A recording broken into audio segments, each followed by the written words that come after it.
स्वागत है आप सभी का हमारे इस YouTube चैनल पे। मेरा नाम है संकेत और आप देख रहे हैं इजी कंसेप्ट वाला फॉर MST CET स्टूडेंट्स। नमस्कार दोस्तों, इस MST CET इंटरव्यू में हम ऐसे स्टूडेंट के साथ यहाँ पे बातचीत करने वाले हैं जिन्होंने MST CET में 200 आउट ऑफ 188 मार्क्स निकाल के MST CET 2023 में ऑल महाराष्ट्र रैंक 16th निकाला था 16।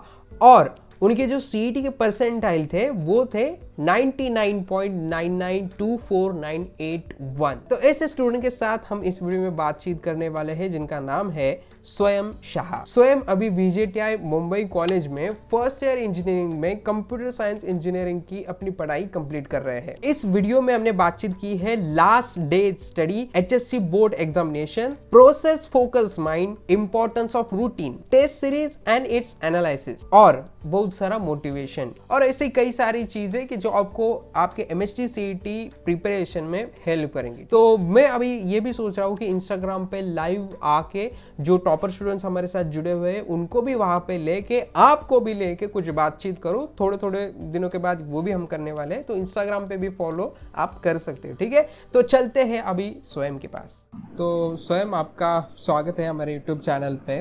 तो कैसा लग रहा है और कैसे शुरुआत हुई थी आपकी 11-12 जर्नी की, MST CET की जर्नी की? तो बेसिकली 10th का एग्ज़ाम हुआ, फिर एक दो महीने में क्लासेस चालू हो गए थे। माइंड सेटर ज्वाइन किया था पार्ला, तो वहीं से स्टार्ट हो गया था। 11 से पढ़ाई चालू हो गया था।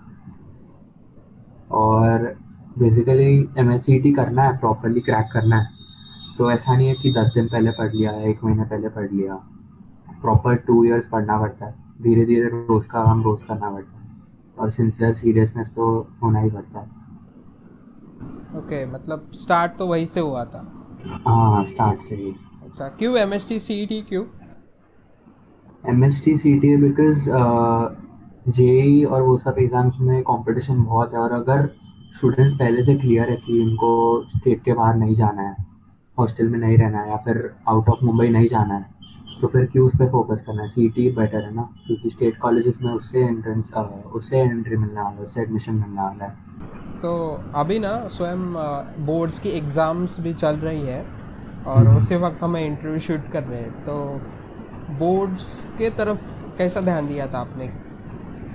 तो बोर्ड्स के लिए कभी पूरे 2 साल में तो कभी प्रैक्टिस किया नहीं है, और बेसिकली लास्ट 1 मंथ में जो बोर्ड्स के पहले 1 मंथ पहले चालू किया था, थोड़ा थोड़ा थियोरी एग्जाम्स, क्लासेस में भी एग्जाम्स लेते थे, तो उससे प्रैक्टिस हो जाता था। वरना इतना ज़्यादा प्रॉब्लम आता नहीं है उसमें। MCQs भी करते हो तो उसमें आप थोड़ा तो सोल्यूशन लिखते ही हो, तो उसको थोड़ा ज़्यादा स्टेप्स में इन्वॉल्व करते कर सकते हो, तो उस पर ज़्यादा फोकस देने की ज़रूरत नहीं है, क्योंकि वैसे भी 75% कुछ वैसा प्रायोरिटी रहता है। तो 1 मंथ पहले से चालू किया तो हो गया था वो, आ, बोर्ड के 1 मंथ पहले से। आपके कितने आए थे परसेंटेज? मेरे को 83% समवॉट आए थे। अच्छा, मतलब ओवरऑल मिला के। हाँ, ओवरऑल बोर्ड्स में। अच्छा, PCM का क्राइटेरिया रहता है इंजीनियरिंग के लिए, मतलब फिजिक्स केमिस्ट्री हाँ मैथमेटिक्स में आपको हाँ 50-45% लगते हैं ऐसा। और हाँ, करेक्ट PCB का रहता है फार्मेसी वाले स्टूडेंट्स के लिए करेक्ट CET में। तो करेक्ट। अभी जो हम इंटरव्यू शूट कर रहे हैं उस वक्त एग्ज़ाम चल रही है, राइट? तो शायद मैं वीडियो एक दो दिन में अपलोड करूँगा, तो करेक्ट स्टूडेंट्स का एग्ज़ाम चल रहा होगा। तो करेक्ट। आपको एक अपॉर्चुनिटी भी है कि उनको कुछ तो एक मैसेज दे ऑन गोइंग बोर्ड्स एग्ज़ाम्स के लिए, क्या कहोगे? So they should just not be so much pressurise about boards, क्योंकि 40 अगर PCM में 45 चाहिए तो वो तो इजीली आने वाला है, क्योंकि वो PCM भी कर ही रहे अपने CT के लिए प्रिपेयर, तो वो तो उनका स्ट्रेंथ है ही, तो उस पर ज़्यादा प्रेशर ना ले, इजीली हो जाता है। All the best to all of them. Okay, इसके बाद की बात आती है हमारी CET की। तो CET की जो 2 महीने रहते हैं लास्ट के, 2 या फिर 1.5 कहो, तो करेक्ट। वो फेज आपका कैसा था? क्या क्या किया था आपने उस वक्त? तो बेसिकली ऐसा नहीं है कि बोर्ड्स के बाद आप थक गए हो तो आप रेस्ट लेते हो, क्योंकि CET तुरंत आ रहा है। ऐसा भी नहीं कि आप सैचुरेट हो जाओ, तो बोर्ड्स में देना है मेहनत, बट फिर स्टार्ट ऐसा करो कि आप तुरंत स्टार्ट कर पाओ। एक भी दिन का ऐसा ब्रेक या कुछ लेना नहीं है, और जैसे ही बोर्ड्स खत्म हो रहे हैं वैसे ही आपको एमसीक्यूज पे शिफ्ट होना है वापस थियरी से। तो लास्ट के वन एंड हाफ मंथ्स तो हमने एमसीक्यूज पेपर्स ही सॉल्व किया, पास पेपर्स, क्योंकि क्वेश्चंस कहीं सिमिलर आते हैं या फिर कॉन्सेप्ट आपका डेवलप होता है तो इजी पड़ता है। शायद सिमिलर क्वेश्चंस आ गए तो आप इजीली सॉल्व कर सकते हो, तो आपको आइडिया भी आता है कि प्रीवियस ईयर्स में डिफिकल्टी इंक्रीज हुआ है, डिक्रीज हुआ है, या कैसे टाइप के क्वेश्चंस आ रहे हैं। तो पास्ट ईयर पेपर्स ही सॉल्व किए थे हमने। Okay, exact past year papers कौन कितने साल के किए थे और कब से? हमने लास्ट मतलब द मोस्ट रिसेंट एग्जाम्स है जो 2022 का था, उधर से लेके ऑलमोस्ट 8 to 10 years का किया था। ओके, तो उसमें भी शिफ्ट रहते रहे, तो हाँ, हर तो एक एवरी शिफ्ट, शिफ्ट का, एवरी हाँ हाँ, शिफ्ट कैसे रहता? आपको कहाँ मिले इतने सारे मतलब? हम लोग को क्लासेस से प्रोवाइड किया था। ओके, क्लासेस से किए थे, ठीक है। या ओके, तो अपने लास्ट के मंथ्स में ज़्यादा से ज़्यादा क्वेश्चन सॉल्विंग में टेस्ट सीरीज में मतलब आपको अपने वो समय दिया रहे? हाँ, टेस्ट सीरीज में, क्योंकि लास्ट में तो और फिर जिधर आपको पेपर में जो क्वेश्चन में आपके मार्क्स जा रहे हैं वो आप वापस रीएनालाइज करो कि आपका मार्क्स कहाँ जा रहा है, और वापस उतना ही कॉन्सेप्ट पढ़ो। आपके पास पूरा टाइम नहीं रहता है कि आप पूरा वापस पढ़ो 2 महीने में ओके, बोर्ड्स के बाद। आपका इस मतलब लास्ट समय आते वक्त सारा कुछ पढ़ के हुआ था या फिर कुछ बैकलॉग भी रहा था कि ऐसा एक दो चैप्टर है या फिर एक चैप्टर है रहा है, मैंने कुछ किया ही नहीं, ऐसा कुछ था कंडीशन? नहीं, ऐसा नहीं था, क्योंकि वही मैंने बोला ना कि 2 years में ऐसा नहीं कि आप पूरा एक साल खत्म हो जाए बाद में चालू करो। आपको थ्रू आउट उस पर लगे रहना पड़ता है। जैसे जैसे आपका चैप्टर खत्म हो रहा है आपको उस पर सॉल्व करना रहता है, तो आपका कुछ बचेगा नहीं एंड तक आइडियली, आप अगर पढ़ाई के फ्लो में रहते हो तो। ओके, ये एक पर्सपेक्टिव होगा राइट कि करेक्ट। आपने 2 साल दिए हैं, एक पर्सपेक्टिव होगा। शायद कोई एक वीडियो देख रहा है ये और उसका उसने नहीं किए है, शायद ऐसे ही एवरेज मीडियम करते आ रहे हैं और अभी वो ऐसा जागरूक हुआ है, तो वो क्या करेगा? आपने तो किया था, करेक्ट। लेकिन कोई ऐसा भी होगा कि जिसने नहीं किया लेकिन उसके पास 1.5-2 महीना है, वो क्या करे फिर? तो फिर उसको मोस्टली तो उसको पास्ट ईयर पेपर्स ही करना चाहिए, और उसमें से उसको एनालाइज प्रॉपरली करना चाहिए कि उसका कहाँ पे छूट रहा है। कौन, ऐसा नहीं है कि कोई भी चैप्टर उसने नहीं किया रहेगा जरा भी, अगर नहीं भी किया तो वो चैप्टर कर सकता है वापस, कि जो उसने किया है वो उसने काफ़ी प्रैक्टिस किया भी रहेगा। तो जो बाकी है उस पर थोड़ा थोड़ा फोकस करना चाहिए। ऐसा नहीं कि शायद पूरा ना भी हो, उससे कुछ फर्क नहीं पड़ता है, बट जितना हो उतना उसको एनालाइज करके करना चाहिए, वो उस पर ध्यान देना चाहिए जो स्पेसिफिक पार्ट्स है उसके। ओके, मतलब कर सकता है स्टूडेंट, तो कर थोड़े सकता है, ज़्यादा हाँ, एफर्ट्स लेने पड़ेंगे। एफर्ट्स आप, लेने पड़ेंगे। यस, आपने कहा कि एनालाइज करे राइट, लेकिन वो करेक्ट। एनालाइज करने की क्या मेथड्स है, कैसे कर सकते हैं एनालाइज? तो बेसिकली उसको क्वेश्चन पेपर जिधर उसका जिधर रॉन्ग जा रहा है, वो जो प्रॉपर एक क्वेश्चन पेपर लेके जब वो सॉल्व कर रहा है और फिर उसको चेक कर रहा है तो उसको पता चलेगा कि कहाँ पे रॉन्ग जा रहा है, तो वो वापस वो चैप्टर को देख के वापस उसको वो बुक में जाके वो देख सकता है, पूरा पार्ट कॉन्सेप्ट वापस पढ़ सकता है। और रिसोर्सेज भी अभी यूट्यूब भी है, पूरा जिधर भी मिल जाता है, किधर भी मिल जाता है इजी। तो ऐसा नहीं है कि इट्स नॉट पॉसिबल। आपने टेस्ट सीरीज कितने दिए थे टोटल? टेस्ट की कुछ भी 10 मैंने टू ऐसे नहीं प्रॉपर मैंने ऐसा किधर से अप्लाई नहीं किया था, मेरे क्लासेस में ही ऑलमोस्ट 10 to 15 टेस्ट हुए थे लास्ट में फुल पोर्शन। ओके, मतलब आपने दिए हैं एक नंबर में, तो क्या आपको, आपने क्या एनालाइज किया कि सीईटी में किस टाइप्स के क्वेश्चन पूछे जाते हैं? जैसे हम कह सकते हैं कि ये उसका फॉर्मेट है, फॉर्मेट तो नहीं कहेंगे बट आपने हाँ, इतने एग्जाम इतने टेस्ट सीरीज दिए तो आपको कुछ तो समझ में आया होगा राइट, तो क्या लगा आपको, क्या है सीईटी में क्वेश्चंस का टाइप? तो बेसिकली इतना कुछ डिटेल वो लोग जाते नहीं है। ऐसा नहीं है कि 2-3 कॉन्सेप्ट को मिक्स करके कोई क्वेश्चन पूछा। जितने भी फॉर्मूलेज है पूरे पीसीएम में या फिर जितने भी पूरे टोटल सिलेबस में फॉर्मूले मोस्टली फॉर्मूले बेस्ड क्वेश्चंस होते हैं, और मेजॉरिटी डिटेल्स माइन्यूट डिटेल्स में ध्यान रखना पड़ता है, प्रॉपरली क्वेश्चन रीड करना पड़ता है। कहीं कोई डिटेल अगर छूट जाता है तो उसमें बहुत ऐसे इजी क्वेश्चन भी रॉन्ग हो सकता है, और मोस्टली मेजर क्वेश्चंस फॉर्मूले बेस्ड होते हैं। आपने आपके जो मार्क्स थे 200 आउट ऑफ, वो बताए थे अभी मुझे बोलते वक्त कि या 188। यस 188, तो कैसे मतलब इतना दूर तक गया स्कोर आपका?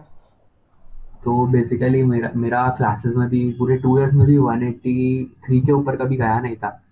बट जैसे मतलब सर बोलते थे कि आप हमारे बुक सॉल्व करो, और जितना रिपीटेशन भी, सेम टू सेम क्वेश्चंस भी वापस सॉल्व करो तो आपको वो पैटर्न सेट हो जाता है आपके माइंड में। और प्रैक्टिस करना बहुत इंपॉर्टेंट है, ऐसा नहीं कि बुक से पढ़ लिया और हो गया, एमसीक्यूज में प्रैक्टिस करना भी इंपॉर्टेंट है। तो ज़्यादा से ज़्यादा जितना सॉल्व करेंगे उतना ईजी पड़ेगा। ओके, तो एक क्वेश्चन इंटरेस्टिंग यहाँ पे बनता है, आपके जो 12 मार्क्स गए वो कहाँ गए? वो मेरे को ऐसा होता है कि कभी कभी क्वेश्चन थोड़ा हाई लेवल आ जाता है, या फिर एग्जाम में शायद सिली मिस्टेक तो हो ही सकती है, सिली मिस्टेक के लिए सबसे ज़्यादा स्कोप है, उसके लिए सबसे ज़्यादा ध्यान रखना पड़ता है। और कभी एग्जाम प्रेशर में कभी कुछ क्लिक नहीं हुआ तो वहाँ पे जा सकता है। नहीं नहीं, वो छोड़ो, मैंने ऐसा ही पूछ लिया हो। आपको हाँ। पीसीएम वाइज याद है मार्क्स कितने थे? मेरा PCM वाइज 46 मेरा फिजिक्स केमिस्ट्री दोनों था, और मेरा मैथ्स 96 था। अच्छा ठीक है, ये आपने डिटेल में याद में रखा है, अच्छी बात है। नेक्स्ट मैं ये पूछना चाहूँगा कि जो स्टूडेंट सीईटी प्लस जेई भी करते हैं राइट, और उनको पता नहीं चलता कि ये करो या वो करो, तो उनको क्या हाँ, बताओगे आप? तो बेसिकली अगर स्टार्ट से अगर आप बोल रहे हो कि जेई उनको ट्राई करना चाहिए, बट मोस्टली मैंने जैसे बोला कि अगर उनका श्योर है कि उनको मुंबई में रहना है, तो उनको सीईटी फोकस करना चाहिए। क्योंकि अगर दोनों, अगर बीच बीच में आप खड़े हो मिड वे, तो फिर एंड में कुछ समझ नहीं आता और फिर पैनिक में स्टूडेंट्स कुछ नहीं कर पाते। तो मेरा कहना है कि मोस्टली सीईटी फोकस करो स्टार्ट से, तो इजीली आप उसके लिए प्रेप कर सकते हो, एक्स्ट्रा पढ़ के मतलब नहीं है। जब आप पता है आपको सीईटी ही देने वाले हो, आप फोकस उस पर ही करने वाले हो, तो फिर आप सीईटी ही प्रेप करो स्टार्ट से, उस एरिया उसको ही फोकस रखो। ओके, बात करते हैं सब्जेक्ट वाइज, आपको कौन सा सब्जेक्ट सबसे ज़्यादा पसंद था? मेरे को केमिस्ट्री। केमिस्ट्री, ओके, क्यों? केमिस्ट्री क्यों अच्छा लगता था? क्योंकि वैसे उसमें ज़्यादा मतलब न्यूमेरिकल्स आ ही जाते हैं, और उसमें क्वेश्चन फटाफट सॉल्व हो जाते हैं। ओके। क्योंकि डायरेक्ट आपने अगर प्रॉपरली पढ़ा है, कॉन्सेप्ट पढ़ा है, तो डायरेक्ट क्वेश्चंस है, तो उसमें आप डायरेक्ट इजीली खत्म हो सकता है, आपका टाइम कम लगता है उसमें। ओके, क्या बताओगे केमिस्ट्री के लिए स्टूडेंट्स को, क्या गाइड करोगे आप? केमिस्ट्री के लिए बेसिकली आप, वो लोग अभी बोर्ड्स के लिए जीटीबी पढ़ रहे होंगे अपना गवर्नमेंट टेक्स्ट बुक, तो बोर्ड्स के लिए भी पढ़ रहे हो, ऐसा नहीं है कि सिर्फ बोर्ड्स के लिए पढ़ रहे हो, आप जीटीबी प्रॉपर पढ़ रहे हो, तो आपका सीईटी का भी प्रेप इंक्लूड हो रहा है उसमें। तीनों का, फिजिक्स केमिस्ट्री और मैथ्स, तीनों में एक बार जीटीबी हो जाता है तो एक आपका बैकबोन सपोर्ट जैसा रहता है। केमिस्ट्री में जीटीबी से ही almost line to line MCQs बनते हैं, तो प्रॉपर एक बार जीटीबी थरोली रीड करेंगे तो इजी पड़ता है, बाद में एमसीक्यूज सॉल्व करेंगे तो आपको पता चलेगा कि कहाँ छूट रहा है आपका। ओके, केमिस्ट्री के बाद? केमिस्ट्री के बाद अगर मैथ्स बोले तो मैथ्स में तो कुछ भी तरह के क्वेश्चन आ सकते हैं, अब जितना प्रैक्टिस करो, जिधर आप फॉर्मूला एक वो भी एडवाइस है कि आप फॉर्मूला अगर आपको नहीं याद रह रहा है, कोई पर्टिकुलर चैप्टर जैसे कि ट्रिग्नोमेट्री हो गया, तो उसके बहुत सारे फॉर्मूलेज हैं, तो आप डेली एक वंस लिख सकते हो अपने पेपर पे, या फिर आप अपने स्टडी टेबल के ऊपर चिपका सकते हो कि आप रोज देख रहे हो तो आपको वो माइंड में याद रहता रहेगा। तो मैथ्स में मोस्टली फॉर्मूले याद रखोगे और ज़्यादा से ज़्यादा प्रैक्टिस करोगे तो क्वेश्चंस हो जाते हैं। और फिजिक्स का बात हो गया तो प्रॉपरली अगर इन डिटेल बोला तो क्वेश्चंस में बहुत ध्यान से करने का, मोस्टली फॉर्मूले बेस्ड ही होता है, बट यूनिट्स और सब में ध्यान रखना पड़ता है। ओके, सीईटी के लिए आपने बुक्स कौन से यूज़ किए थे? सीईटी के लिए मैंने मोस्टली क्लासेस के बुक सॉल्व किए थे, बट फिजिक्स के लिए मैंने मार्वल सॉल्व किया था। मार्वल आता है एमसीक्यूज के लिए। केमिस्ट्री के लिए तो क्लासेस के बुक सॉल्व किए थे, और मैथ्स के लिए भी। मैथ्स के लिए लेकिन एक सजेशन था, टारगेट करके, टारगेट पब्लिकेशंस का बुक आता है मैथ्स। तो स्टूडेंट्स का ये भी ख्याल रहता है, मतलब क्वेश्चन रहता है स्टूडेंट्स का ये भी, कि जैसे जैसे लास्ट दिन आते हैं एग्ज़ाम्स के, तो वो पैनिक करने लगते हैं। अगर आपने जैसे कहा कि आपकी स्टडी 2 साल कॉन्स्टेंटली चल रहे थे इन प्रोसेस, बट कईयों की नहीं चलती राइट, और उन्हीं को हमें ज़्यादा गाइड करना है। जो फ्लो में है वो तो कर लेंगे, लेकिन जो नहीं है उनको आपका ये जो गाइडेंस है वो अच्छी तरीके से होना चाहिए राइट। तो उनको आप थोड़ा सा गाइड करो कि लगता है कि इतने दिन बचे हैं, कुछ नहीं होगा वगैरह, समझ गए होंगे आप? हाँ, तो बेसिकली पैनिक होने की ज़रूरत नहीं है। थ्रू आउट 2 ईयर्स ऐसा नहीं कि आपने कुछ नहीं किया होगा, थोड़ा बहुत तो आपका होल्ड ऑन रहेगा। और अगर अभी जैसे कि यूट्यूब है, उस पर रिसोर्सेज होते हैं, वन शॉट वीडियोस होते हैं, इजीली रिसोर्सेज अवेलेबल है, तो आप टाइम वेस्ट मत करो। अभी आप लेट से कि आपने एक दिन फिजिक्स किया, तो आपने अगर आधा दिन फिजिक्स पढ़ा, कॉन्सेप्ट पढ़ा, तो उसका क्वेश्चन सॉल्व करो। नेक्स्ट डे केम का क्वेश्चन पढ़ा और उसका क्वेश्चन सॉल्व करो। तो वैसे आपका फ्लो रहेगा, कुछ ऐसा पैनिक होने का जरूरत नहीं, हो जाता है। ओके, आपका रूटीन कैसा था पूरे 2 साल में? रूटीन मेरा, सुबह क्लासेस जाते थे और फिर क्लासेस का जो वर्क रहता था, होमवर्क रहता था, वो करते थे। और मोस्टली एवरीडे शायद रात को 10-15 मार्क्स का टेस्ट होता था। तो बेसिकली अगर कोई टेस्ट नहीं दे रहा है तो खुद से इतना 30 या 40 क्वेश्चन सॉल्व कर सकता है रोज। और रोज हम लोग डेली एक बार फॉर्मूले लिस्ट लिखते थे, जो कि आज पढ़ा है या जो चैप्टर चल रहा है उसका। और ऐसे फिर रोज जैसे चैप्टर बदल रहा है, ऐसा ही रोज रूटीन रहता था हम लोग का। एवरी संडे एक टेस्ट होता था हम लोग का। ये एक इम्पॉर्टेंट बात है रूटीन की। जितने भी मैंने टॉपर स्टूडेंट के इंटरव्यू लिए ना, वो सब रूटीन में थे। उनका चलता रहता था रूटीन में, और रूटीन हाँ को इतना कांस्टेंट रूटीन रहता था, और वो इंस्टेंटली रिजल्ट में दिखता था। तो हाँ। ये एक पॉइंट टू बी नोटेड है, इसलिए मैं हर एक स्टूडेंट को पूछता हूँ आपका रूटीन क्या था। आपको, आप भी ऑब्जर्व करो आपके 2 साल के जर्नी को, आपको ये समझ में आएगा कि भाई मैं रूटीन में था, रूटीन और होता वो है। कंपाउंडिंग इफेक्ट 2 साल का रिजल्ट में दिख गया। सही बात है। करेक्ट करेक्ट, वेरी करेक्ट, क्योंकि वो कांस्टेंट कंसिस्टेंटली मेंटेन करना ही गोल है। तो स्टूडेंट्स, इसमें ये भी बात है, मैं स्टूडेंट को बताना चाहूँगा कि जितना भी समय अभी बाकी है, उसमें भी आपने रूटीन फॉलो किया बोर्ड्स के एग्ज़ाम होने के बाद सीईटी के लिए, तब भी हो सकता है कुछ अच्छा रिजल्ट में, ठीक है। तो सीईटी में और एक कांस्टेंट सवाल रहता है स्टूडेंट्स का कि time management in exam hall. तो इसके लिए Correct. ऑफकोर्स आपको ज़्यादा से ज़्यादा टेस्ट सीरीज देने पड़ेंगे। तो फिर भी आपने क्या किया था कि, क्योंकि C T is the game of speed, ज़्यादा से ज़्यादा क्वेश्चन सॉल्व करने हैं, तो आपने कैसा टाइम मैनेजमेंट किया था? तो आप अगर एग्जाम हॉल की बात कर रहे हो, तो आपको बेसिकली आधे घंटे पहले तो पहुंचना होता है। तो आप अगर पैनिक हो गए तो फिर उधर ही खत्म हो गया। पैनिक तो नहीं होना, हाफ एन आवर जो भी आपको मिल रहा है वो आप शांति से उधर मेडिटेट करो या फिर रिलैक्स करो। और स्टार्ट होता है कुछ पीसीएम से। तो फिजिक्स केमिस्ट्री, केमिस्ट्री को सबसे पहले सॉल्व करो, जितना हो सकता है जल्दी उसको ख़त्म कर दो, क्योंकि केमिस्ट्री में बेसिकली कम टाइम लगता है। तो जैसे जैसे आपके क्वेश्चन सॉल्व हो रहा है, आपको आ रहा है, तो आपको भी थोड़ा कॉन्फिडेंस आएगा, उधर बूस्टअप होगा। और अगर कोई क्वेश्चन नहीं आ रहा है तो उसमें टाइम वेस्ट तो नहीं करना है, उसको छोड़ देना तभी के लिए बाद में, क्योंकि सीटी में नेगेटिव मार्किंग तो नहीं है। तो आप तभी के लिए मार्क करके रखो। उधर पीसी में भी ऑप्शन रहता है मार्क फॉर रिव्यू, तो आप करके रखो, उस पर टाइम वेस्ट मत करो कोई भी क्वेश्चन पे। और केमिस्ट्री, और बेसिकली 1.5 आवर पीसी कंबाइंड होता है और 1.5 आवर मैथ्स होता है। तो 1.5 आवर में से केमिस्ट्री को आप कुछ 30-40 मिनट्स दे दो, क्योंकि फिजिक्स में कंपेरेटिवली थोड़ा ज़्यादा टाइम लगता है। तो जितना जल्दी हो सकता है केमिस्ट्री पहले खत्म करो, और फिर फिजिक्स फटाफट हो जाता है। और फिर और जो क्वेश्चन नया उसको तभी के लिए छोड़ दो। तो स्वयं मोटिवेशन के लिए क्या बताओगे, क्योंकि ये भी एक फैक्टर होता है, राइट? स्टूडेंट को मोटिवेट करने के लिए कुछ तो बताओ। सो ऐसा नहीं है कि अगर कोई लास्ट में भी पढ़ रहा है तो ऐसा नहीं है कि वो कुछ नहीं कर पाएगा।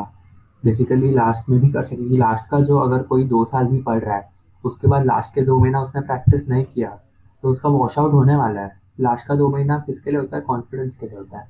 तो लास्ट के 2 महीना प्रैक्टिस करो, ऐसा नहीं कि कुछ नहीं होने वाला है, सब कुछ होता है लास्ट के 2 महीने में भी। ओके, तो मतलब हो सकता है, ये एक हम हाँ कह हाँ, सकते हैं, राइट? डेफिनेट। तो अभी आप वीजेटीआई में हो, राइट? तो क्यों वीजेटीआई क्यों सिलेक्ट किया? सीयूपी भी था। नहीं, वीजेटीआई का first of all placement package COEP से भी बेटर है। और ऐसा बोला कि वहाँ पे हॉस्टल्स और उधर का रहना भी थोड़ा डिफ़िकल्ट है। और बेसिकली मेरा पर्सनल प्रेफरेंस था कि मेरे को मुंबई से बाहर नहीं जाना है, तो फिर मेरे लिए तो वीजेटीआई बेटर था। कैसे है वीजेटीआई? कैसे आपने लगभग 1 साल होने के लिए आ रहा होगा ना, तो कैसा लग रहा है वीजेटीआई? हाँ, वीजेटीआई अच्छा है उधर। अभी फ़िलहाल हम लोग को फर्स्ट ईयर हम लोग का तो स्मूथ चल रहा है। और जैसे हम लोग ने सीनियर्स से बात की कि क्या है, कैसा है आगे का प्रोसीजर क्या है, तो उन्होंने बोला कि आपको धीरे धीरे रियलाइज होगा कि what is the purse of getting into VJTI. बहुत डिफरेंस है दूसरे कॉलेजेस और वीजेटीआई में, इसलिए उधर आना भी डिफिकल्ट है ना। तो उन्होंने बोला कि इवेंचुअली आपको बहुत अच्छा सपोर्ट, और प्लेसमेंट में तो ऑब्वियसली वीजेटीआई आगे है। ओके, ये तो सारी बातें हो गई सीईटी की एग्ज़ाम्स की वगैरह प्रिपरेशन की, आप कई सारे स्टूडेंट्स को सामने जाने वाले हो, हज़ारों स्टूडेंट ये अभी वीडियो देखेंगे, तो एक अलग message, not a CET, not a preparation, not a exam, just एक मैसेज करके क्या देना चाहोगे? तो बेसिकली अगर कोई ऐसा सोच रहा है, मतलब किसी को ऐसा कोई, अगर कोई अपने से आगे जा रहा है तो उसको ऐसा देख के डिमोटिवेट भी नहीं होना है। सबका लेवल होता है, सबकी एबिलिटी होती है अलग अलग। तो ऐसा नहीं है कि हम कुछ नहीं कर सकते, उससे मेरे से ज़्यादा आगे है वो।